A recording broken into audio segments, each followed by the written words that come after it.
He sat near the wall, alone, unnoticed, hands resting gently on a small gift bag like it held more than just a bottle of scotch. His coat was clean but worn, his boots military issue, but scuffed. And every slow step he took spoke of a life that had given more than it ever asked back. No one asked his name. No one offered him water. Just an old man in a restaurant full of polished shoes and louder priorities. Until the doors swung open, and the man who walked in didn't just see him, he saluted him. This is the story of Master Sergeant Frank Walker, of silence mistaken for weakness and honor that waited patiently to be seen, of a forgotten man who never asked for recognition, and the commander who made the world stop to remember. The hostess's voice cut through the soft jazz and lunchtime chatter like a sudden drop in temperature. "Excuse me, sir. This lounge is for paying customers." She said it with enough volume and edge to slice the hum of conversation in half. Heads turned. Forks paused midair, and all eyes briefly shifted to the man by the wall, the one with the weathered coat and military boots, the one who didn't seem to belong in a place of polished marble and executive lunch meetings. Frank Walker didn't flinch. He didn't argue or look offended. He just nodded once politely, as if he were used to such treatment, as if it didn't surprise him anymore. His hands rested gently on a small, carefully folded gift bag in his lap. No one offered him water.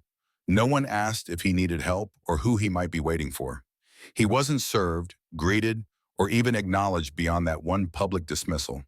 For a long while, he sat there in silence. The buzz of the restaurant resumed. Silverware clicked against porcelain. Conversations about mergers, deadlines, and weekend plans picked up where they left off. The music swelled softly overhead. No one noticed the way Frank's boots, standard military issue, long past their prime, wore down the polished tile as he shifted in his seat, trying to ease the ache in his knees, or the way his limp had grown slower over the years. That kind of walk wasn't taught. It was earned, one step at a time, through things too many people would never understand. Frank's flat cap sat low, casting a shadow over his eyes. His coat, though clean, had threadbare elbows. He didn't look like money or status or someone whose presence demanded anything more than a glance. Just another old man, another faded figure in a city too busy to care. He scanned the room, not nervously, but patiently, deliberately, looking for someone, waiting. The hostess had already turned her attention to the sleek young man in a tailored suit who entered next. Her tone shifted instantly, like someone flipping on a light switch. "Hi, table for one? Right this way."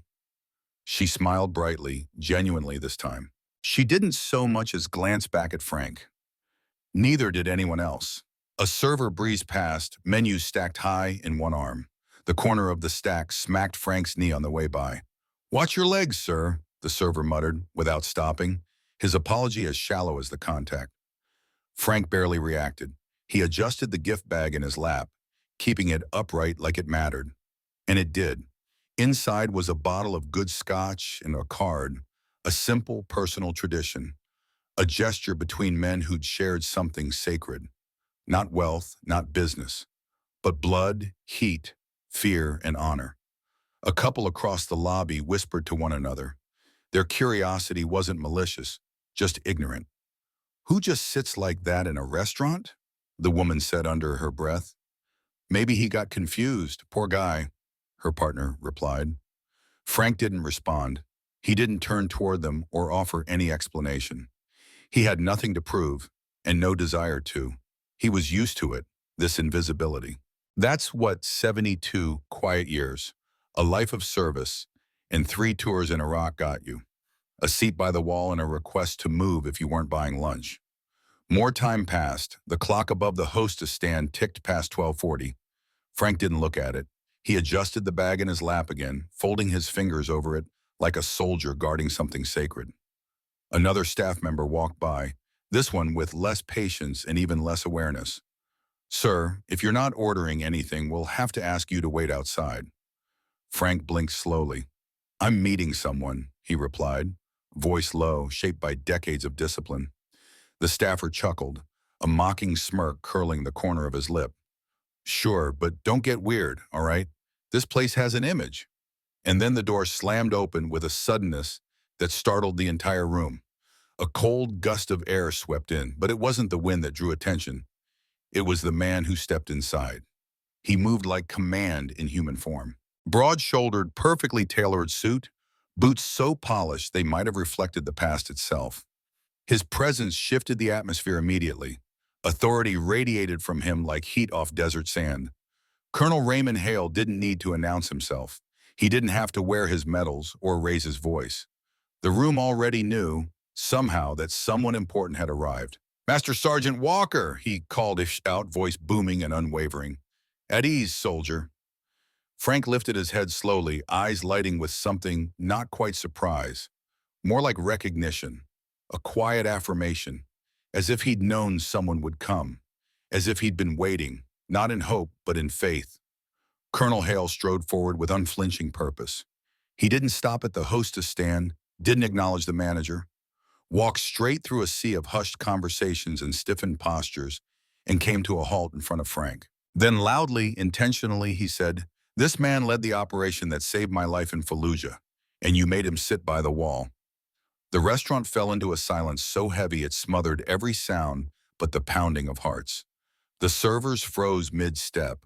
One still held a water pitcher, tilted awkwardly over a glass already full. Customers stared. Brandon Miller, the general's manager, stepped forward hesitantly. His confidence wilted with every step. That'd be me, sir, Brandon Miller." Hale didn't even glance at him. His attention remained fixed on Frank, as if the rest of the room no longer mattered. He extended a hand to Frank and helped him to his feet with deliberate care. "Come on, Master Sergeant. Let's eat. My treat." Then he turned, scanned the room with the eyes of a man who'd once walked battlefields and made life-or-death decisions without blinking. In fact, Hale's voice dropped an octave, laced with something far more dangerous than anger. "This whole place is about to change." He didn't sit. Not yet. He remained standing, assessing the space like enemy terrain. The buzz of conversation was gone, replaced by stunned silence. Frank stood beside him, still holding his gift bag, visibly uncomfortable. "Ray, it's all right. You didn't have to." But Hale raised a hand to silence him. "No, Frank, not this time." Then turning to the staff, he asked, "Who's in charge here?" Brandon raised his hand again weakly. Me, like I said. I'm the general manager." "Good," Hale said, voice neutral, but loaded with warning. "Then you'll want to hear this." He walked to the hostess's stand, shut her tablet calmly, and placed both hands on the counter. "This man," he gestured toward Frank, "served 3 tours in Iraq. He led field operations, navigated recon missions in 120-degree heat, and once, when I was trapped beneath a collapsed building, he carried me 2 miles through sniper territory with a broken ankle." A faint gasp broke the silence. Someone whispered, barely audible. Frank stared down at the floor, his cheeks flushed with quiet shame.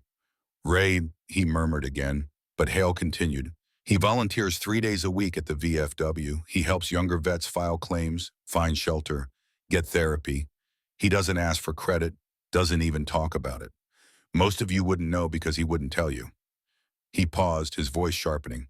"But if you'd bothered to ask, even once, you might have." Brandon's lips parted.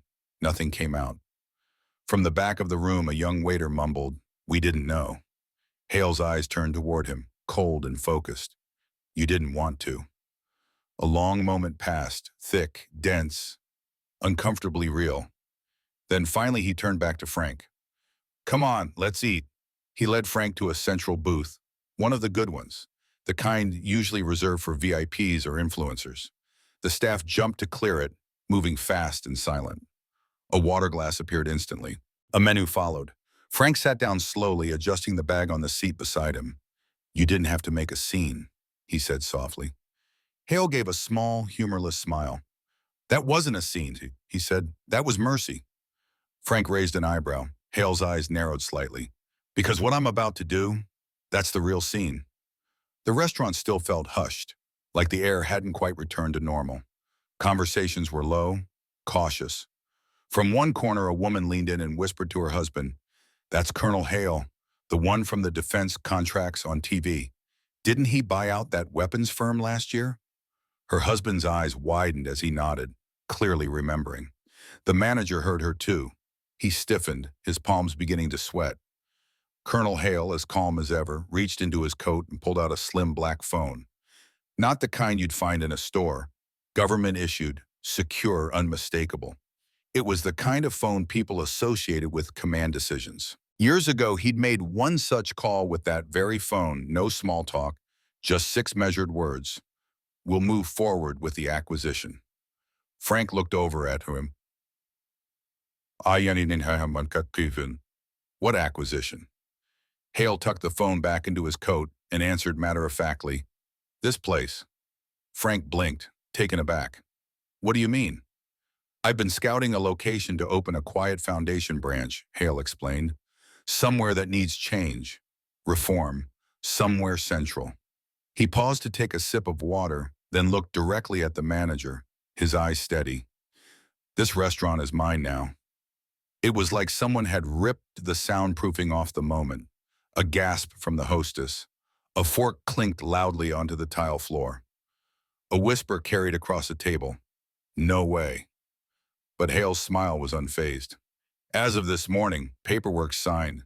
He turned back to Frank. I was planning to stop by anyway, just didn't expect to find you being treated like a stray. Frank, stunned, slowly extended the small gift bag he'd brought. I just came to give you this, he said quietly. Inside was a simple card and a bottle of 21-year-aged Glenlivet. It was a thank you, private and quiet, for something Hale had done years ago, something that saved Frank's life. Colonel Hale took it with an unexpected gentleness, a rare softness in his movements. I'll drink it tonight, he said, voice steady. But first we're going to serve something else. Justice, bound. Then he stood again, his presence commanding. To the staff, he called out, his voice carrying through the room, I suggest you all take an early break. Retraining starts soon, if you're lucky.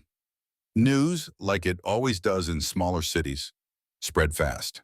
But when the man causing the stir was a nationally recognized colonel, in the victim, a humble veteran who had never asked for the spotlight, the story moved like wildfire. By the time dessert was being served, the moment had already gone viral. A cell phone video showed Colonel Hale walking in, showed Frank sitting quietly near the wall, ignored, clutching his gift bag, and it showed Hale addressing the staff without raising his voice, but still shaking the entire place. They laughed at a veteran. Then his commander bought the restaurant. It was trending before 4 p.m. Frank didn't know. He wasn't on social media. He didn't want the attention. All he wanted was to leave quietly. But Colonel Hale had other ideas. Inside, the general manager stood near the service bar, his knuckles white around a clipboard, gripping it like a lifeline. 2 sharply dressed men had arrived, legal representatives from Hale's foundation. They moved quickly and quietly, speaking with the staff, handing out thick packets, contracts, policies, consequences. The hostess who had dismissed Frank earlier now stood near the hallway to the restrooms, her face drained of color, her eyes low. Frank looked around, still visibly uneasy. I didn't come here for all this, Ray. I know, Hale replied softly, but silence enables disrespect, and this place needed a reckoning. Frank nodded, uncomfortable with the scene. Just let me leave with some dignity. You'll leave with more than that, Hale promised. He stepped forward again, returning to the center of the room. Everyone here needs to understand something, he said, his tone calm but unyielding. This restaurant will stay open, but under new management, new policies, new training, and a new name. He let that sink in. Starting today, every Wednesday is Veterans Honor Lunch, no charge, full service, no questions asked. He turned to the staff, meeting their eyes. And any employee who fails to treat every guest with dignity, regardless of clothing, age, or background, will be replaced immediately. A nervous current moved through the waitstaff. No one spoke. Then one of the legal aides stepped forward and handed Brandon, the manager, a formal document. Hale glanced over. I've also arranged a media interview. You'll be answering questions tonight. Specifically, why a man with 3 Purple Hearts sat ignored for 40 minutes without even being offered a glass of water. Brandon flushed a deep, shameful red. Colonel, I didn't know who he was. You didn't ask who he was, Hale said, voice sharp now. That's the problem. Outside, the crowd had grown. Reporters, bystanders, a few local veterans who'd already seen the clips circulating online. One elderly man in a Navy cap nudged his wife and said, "That's Walker. He helped my boy with his VA benefits when no one else would. Never wanted a thing in return." Inside, Frank stood quietly, his shoulders tight, still holding the gift bag like a shield. A young server approached, not the one who had ignored him earlier.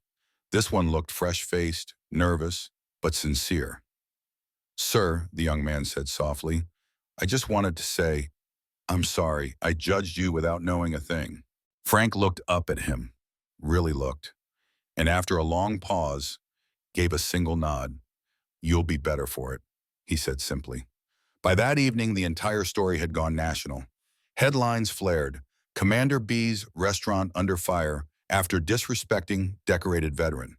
It aired on 4 major networks. Frank gave no interviews. He went home to his quiet apartment, sat down, opened the gift bag, and poured himself a modest glass of scotch. He didn't drink to the cameras or the noise. He drank to the men who never came home, the ones who would never sit quietly in a lobby or be recognized for anything.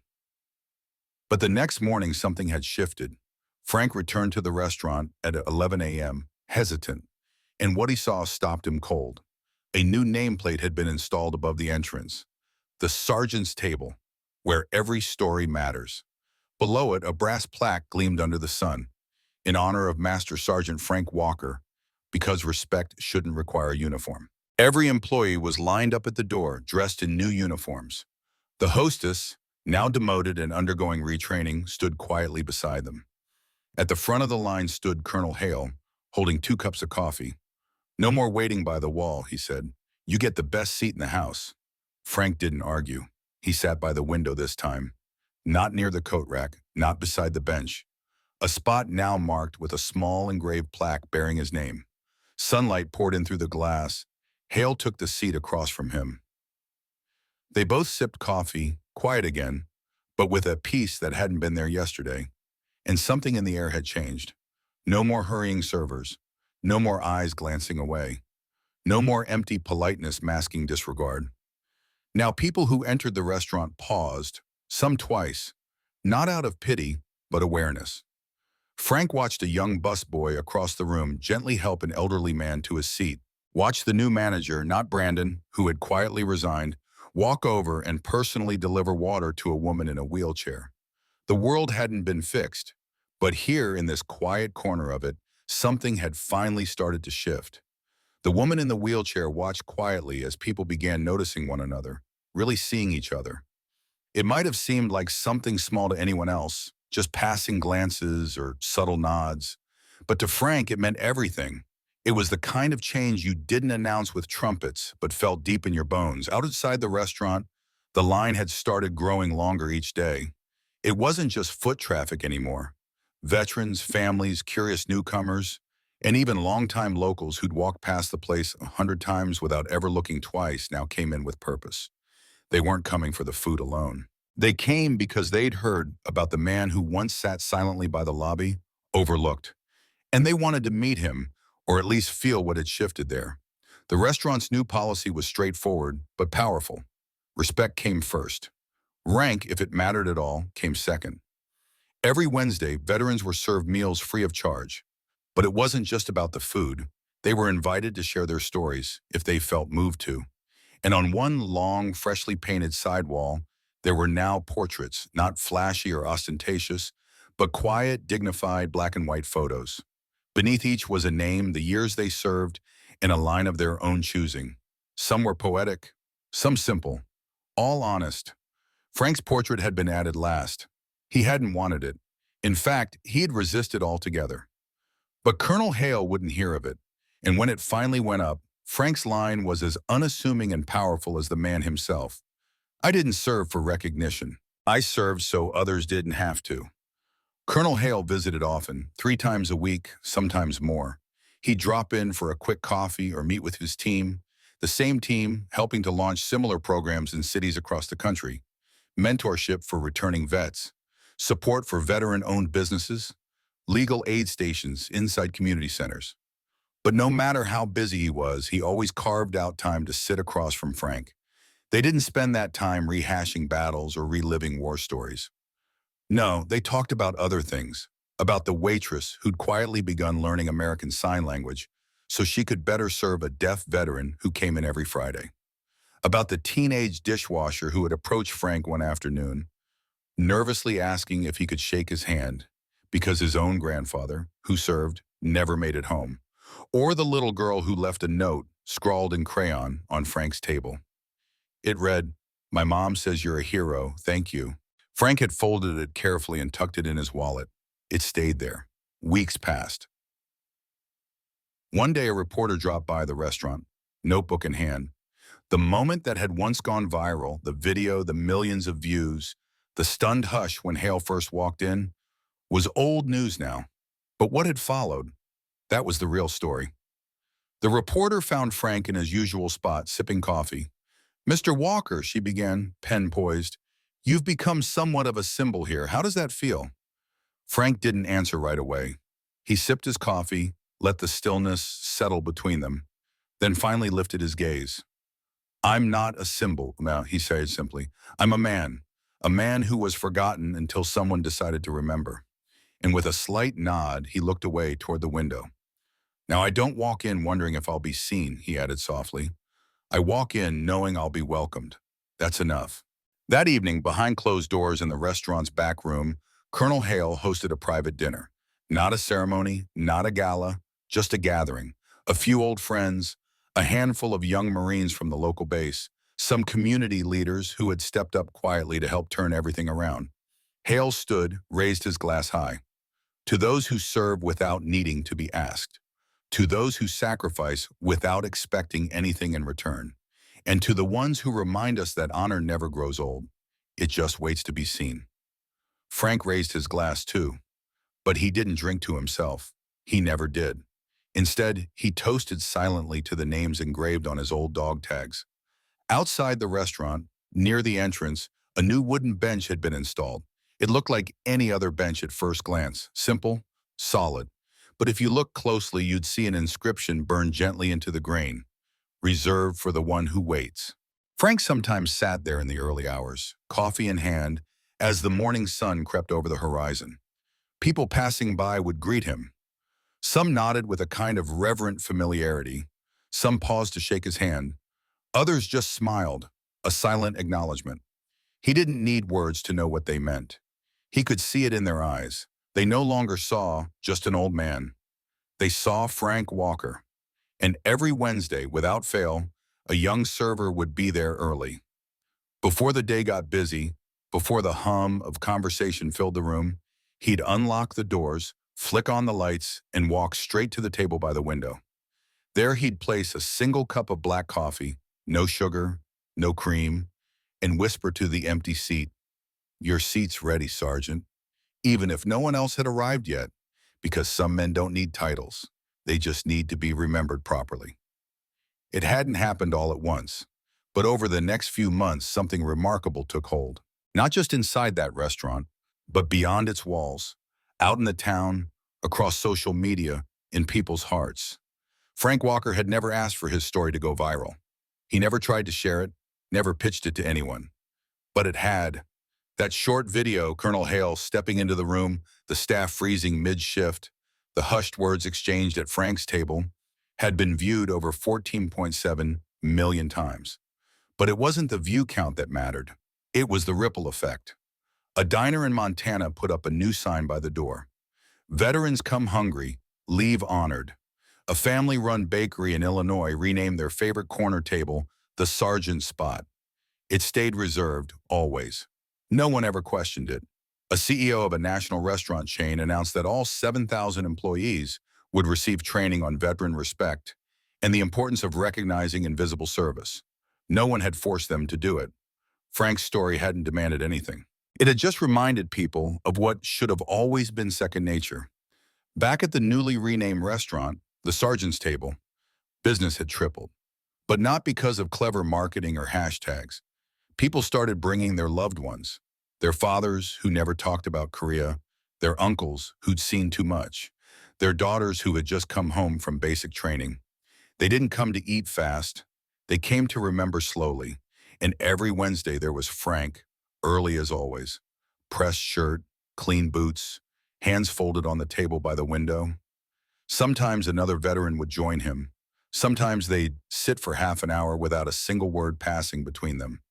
Just coffee, just silence. The kind of silence that speaks volumes, especially between men who understood exactly what it held. One rainy Tuesday, a high school senior walked in after school, shifting nervously from foot to foot, a worn backpack slung over one shoulder, and an envelope gripped tightly in his hand. "Mr. Walker?" he asked, voice low. Frank looked up, patient and warm. "I'm applying to West Point," the boy said. "My grandfather told me I should come ask you one question." Frank nodded. "Go ahead." The boy swallowed, then said, "If I get in, what's the one thing I should remember most about serving?" Frank didn't answer right away. He reached into his pocket and pulled out his old dog tags.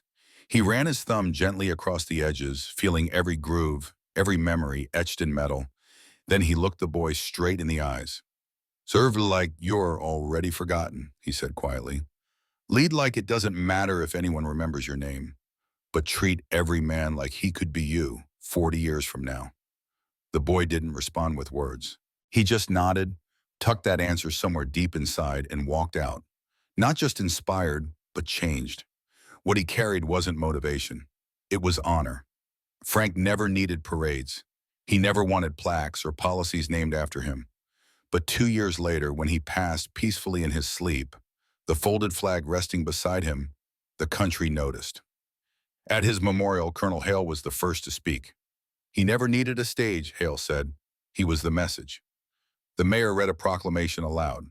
From that day forward, it would be known nationally as Frank Walker Day, a reminder that service doesn't end when the uniform comes off. The young server stepped forward then, the same one who'd brought Frank his weekly coffee. He placed a steaming cup gently on the casket. No cream, no sugar, just how Frank liked it. And behind them, inside the sergeant's table, every seat sat empty for 1 hour. The doors remained closed, not out of grief, but out of respect, for the man who never asked to be noticed, but finally was. Years have passed since. Still, every Wednesday at 9 o'clock a.m. sharp, someone unlocks the restaurant doors. Someone walks to that same window table, and someone places a single cup of black coffee down, even if no one else is there, even if no one is watching. Because the truest kind of respect, the kind that echoes, doesn't need an audience. It just needs to be remembered.